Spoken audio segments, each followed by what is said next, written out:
What's up, guys? How y'all doing today? Well, if you are Zendaya, you are sick, and I mean tired, of Sydney Sweeney, and you are saying you are refusing to do promotion with her and work with her for the season 3 premiere of Euphoria. First of all, what? Second of all, we've been listening to the streets of TikTok, and apparently this goes a lot deeper than just the last election. But let's hear this first, and then I'm gonna give y'all the receipts. Cause Sydney Sweeney was a real life Cassie. That's what she plays on Euphoria, and tried to take Zendaya's man, Tom Holland, and you know she don't play about Tom Holland, and she did it in the most weirdo Cassie way possible. Listen to this, right? I said, hold on. They said that Sydney Sweeney's rumored Trump support reportedly sent Zendaya friendship up in flames. I will say I don't think they ever really had a friendship, but listen. Zendaya and Sydney crossed paths 6 years ago when the pair were both cast for Euphoria. The relationship between them is clearly splintered. A source on the set of Euphoria told the Daily Mail that Zendaya has reportedly refused to participate in press or even stand next to Sweeney for the upcoming rollout of the Emmy-winning series last season. It suggested that the split could be the result of her supposed praise and ties to MAGA. They said it's no wonder she's refusing to do it. It's a difficult position for Zendaya to be in, because if she ever stands next to Sydney on the red carpet, it can be read as her excusing Sydney's views on Trump and her refusal to apologize for the racist ad. They said Zendaya wants to distance herself from her co-star. It's likely rooted in something even deeper. And what is deeper? Hold on, because this girl on TikTok made this TikTok about it. Let me put it on screen and then meet me after the jump, because we gotta talk about this, and it's a good one, all right? Old tweets that she had liked about Tom Holland have been dug up. If you are new here, we are talking about Zendaya allegedly not wanting to promote the new season of Euphoria alongside Sydney Sweeney. There have been lots of blinds about these two over the years, saying that Sydney Sweeney did not like Zendaya, she was trash-talking her. And a part of that reasoning is people believe that Sydney Sweeney wants Zendaya's man, she wants Tom Holland. So I went digging and I found the tweets for you. This was back in 2021. Mind you, Zendaya and Tom started officially dating in 2021. He was coming to visit her regularly on set, on Euphoria's set. So Sydney knew he was there to see Zendaya. She was allegedly on Twitter liking tweets about it.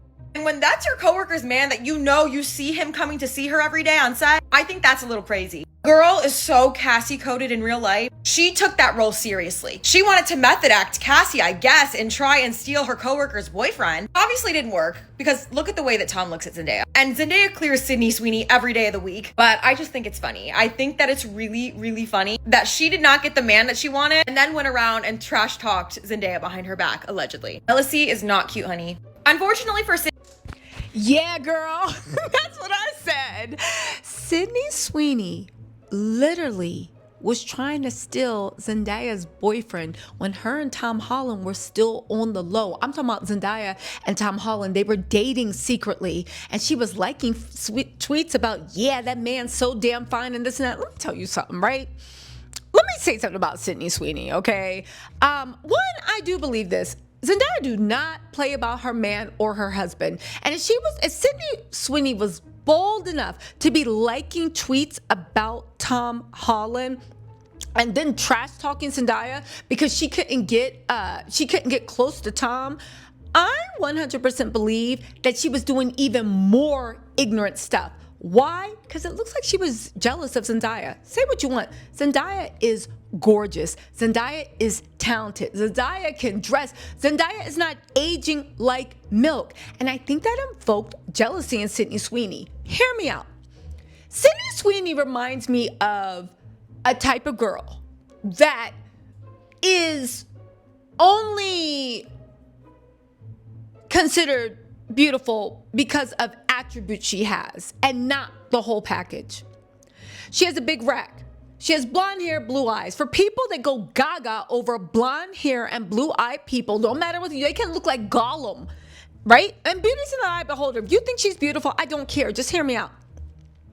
People that go gaga over blonde hair, blue eyes, and big chest thinks that is like the tens, right? It's like if somebody went gaga over somebody with black skin and curly hair. Yeah, I got that. You know, I'm coming in first, right? The whole point of the matter is she somehow thought, I believe, that she was more attractive than Zendaya objectively because she got big chest, blonde hair, blue eyes, and she's down for the ish and giggles, right? I don't care if you got a girl. What's up? Really, Cassie coded.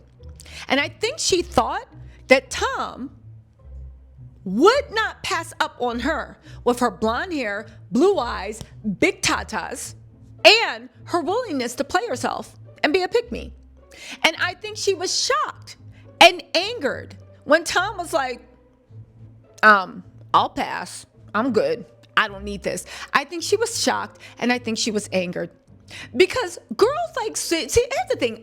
I clearly I'm not white. I can't talk about what goes on in the white community, but I have seen girls that got blonde hair, blue eyes, and swear they are like, in their minds, the beauty queens, and they think they're prettier than every other brunette white girl. And I look at her, I'm like, you look like Gollum from Lord of the Rings, the stringy hair and all. Do you get what I'm saying? In the black community, and I don't want to tell our business, it's the same thing where sometimes somebody looks like they're lighter skin and they look like Gollum. And people be like, ooh, or they got curly hair, light skin. But when you look at them, they look like Miss Piggy for real. And you're like, what is going on? And they think they are more beautiful than like Naomi Campbell, right? Than Ayoko. Like they think they're just more beautiful than anyone just because of their physical attributes and not their beauty. Because they're lighter skin or they're lighter eyes or they're big tatas, whatever objectively these things that objectively are considered attractive, but when you put it on them, it looks like Mr. Potato Head, right? I think Sydney's one of those girls. So objectively, if you describe on paper, blonde hair, blue eyes, tatas, she should be every man's dream, right? Zendaya is shaped up and down.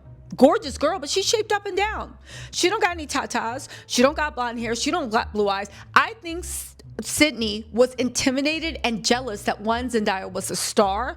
Two, she's good at what she does. Three, she was getting all this hype. She still is. See, here's the thing.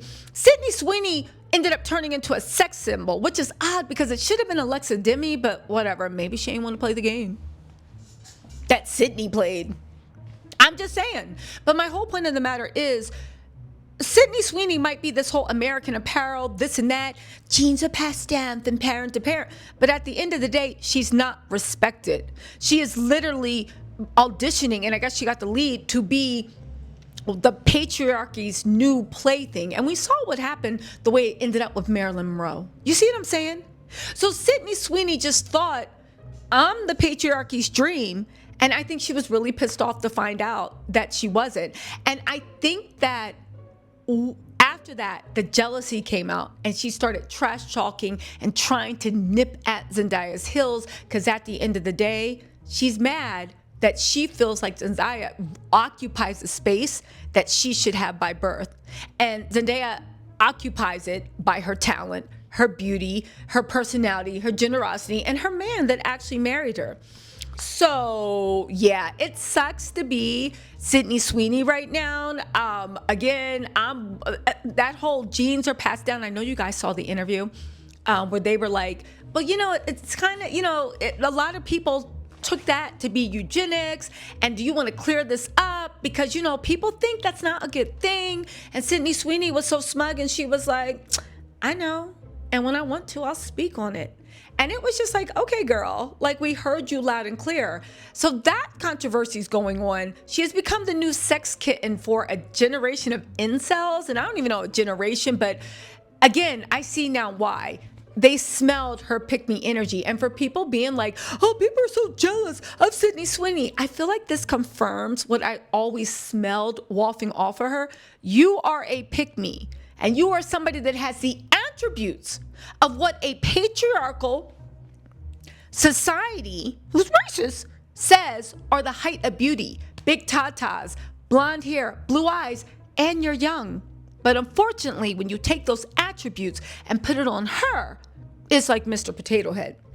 And then you have Zendaya, someone that this a racist patriarchy says did not hold any of that. And she's at the top of the beauty hierarchy. Jealousy is ugly, ugly, ugly. Anyways, shout out to Zendaya for standing on business. Again, I don't really think this is even about Tom. I think this is about her, Sydney, just disrespecting her because she thought that she could clearly occupy every single space Zendaya was in with ease. And the world showed her no. Anyway, everybody has their own lane. Shout out to Zendaya for standing on business. Let me know what y'all think in the comments. I'll talk to y'all later. Bye.